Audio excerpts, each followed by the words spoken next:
recently got the new Chill Season update for Splatoon 3. There are a ton of interesting new features for PvP modes that have been making this season one of my favorites so far. But today I'm here to talk about Salmon Run. Usually we get a couple weapon balance changes and bug fixes, but this time Salmon Run got a lot of important changes and updates. Some of these are amazing and widely loved by the community, and others are a bit more controversial. So in this video I will be talking about all the new changes and additions to Salmon Run and Big Run. I will explain what they are and what they mean, and I'll also share what I think about all these new additions. Let's start off with the changes done to normal shifts, so any non-event rotation. First, we have a couple quality of life additions regarding King Salmonids. The Samometer that shows how close you are to encountering a King Salmonid now has the shape of the king for that rotation instead of just Kohozuna by default. They also added King Salmonids to the main schedule. It's not very legible, but there's an image of the king for that rotation on the stage image on the bottom right. And Splatnet was also updated to show the kings for the next 5 rotations. Even though I wish they added a more visible image to the schedule, I really like these changes. They're small but very practical, and I like being able to know easily which King Salmonid I'm gonna face. Then we have some new specials. We haven't gotten new specials in Salmon Run since launch, so I'm really happy that we now have Kraken and Triple Splashdown. One really cool thing is that Kraken pierces. I've been wanting to see that piercing ability get used more for a while now, because yeah, Booyah Bomb, Tri-Strike, and Whale pierce too, but they all feel similar and not as interactive or interesting as Kraken. Splashdown is really cool too. It can do great damage with a large radius, and it's super useful in situations where the team is overwhelmed or if you want to clear out a big area. By the way, I'm considering making a guide video to show off these new specials and how they work. Let me know if you'd be interested in seeing that. I really like the new specials in Salmon Run. They feel fun to play with, I think they fit the mode very well, and they're made to be used in distinct ways that set them apart from other specials. But now we need to talk about probably the biggest change, EVP checkpoints.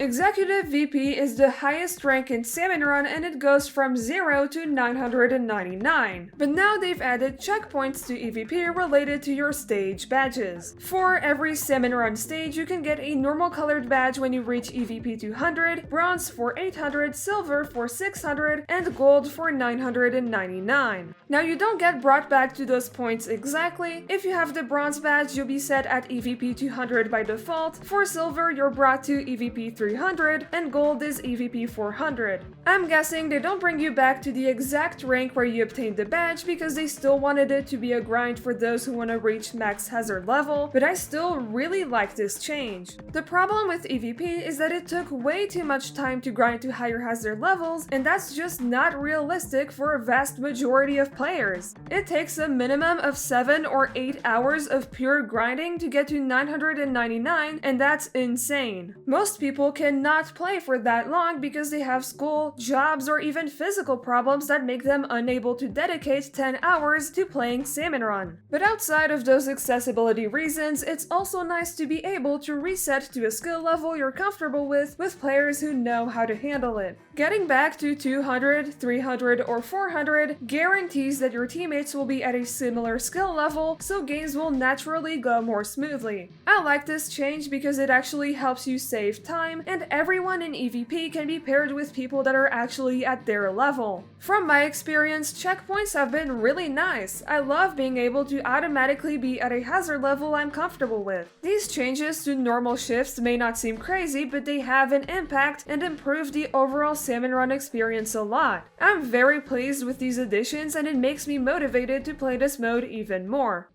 Now let's talk about my favorite thing in Splatoon, Big Run. So for those who don't know, the most recent Big Run happened on Barnacle and Dime, and it introduced the new King Salmonid, Megalodontia. Barnacle and Dime was probably the easiest Big Run stage so far, and I quite liked the layout of it. And of course, loved those inkable walls as always. But to be honest, it kind of felt like it was missing something. Maybe it was a little too easy. I mean, at this point, I'm sure you know that I love the hard maps, but I still had a ton of fun on this one. Then we have the star of the show, Megalodontia. It reuses the moss gimmick, but it feels unique because it's done differently. Basically, it targets a player, then surges up, and it stays there for a bit, which gives you the opportunity to attack its weak point. Where it gets interesting is that it can kill other salmonids, so the targeted player can strategically go near boss salmonids to get more eggs. Unfortunately, I don't think Barnacle and Dime did this king justice because he's massive and the map was just too small for that. But I do see him doing really well in regular stages. I'm a bit worried about Salmonid Smokeyard, but other than that, I think it's gonna be fine. The only issues I really encountered were probably from the fact that everyone is still figuring out how this new king works, and it demands a bit of coordination. By the way, if you're targeted, please don't stick to your teammates, you will get them killed.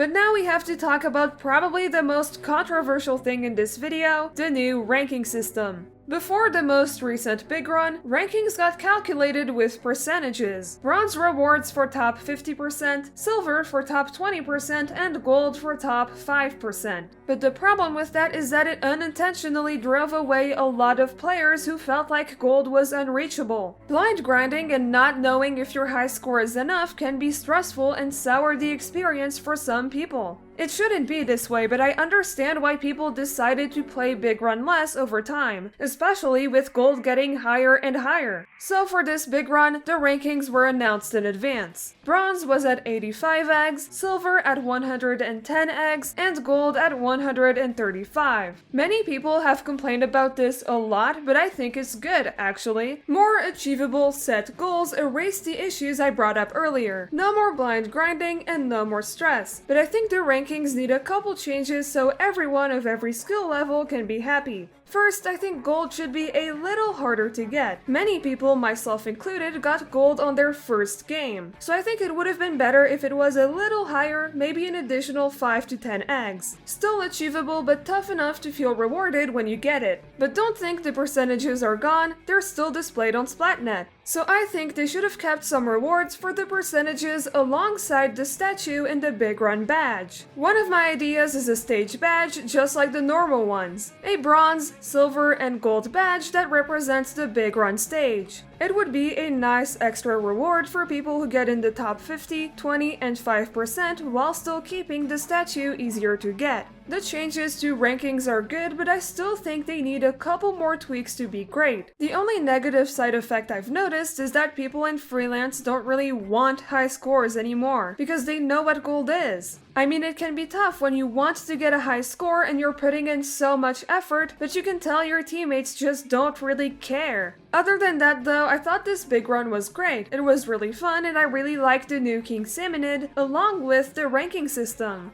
I have my complaints, but overall I think it's a positive change.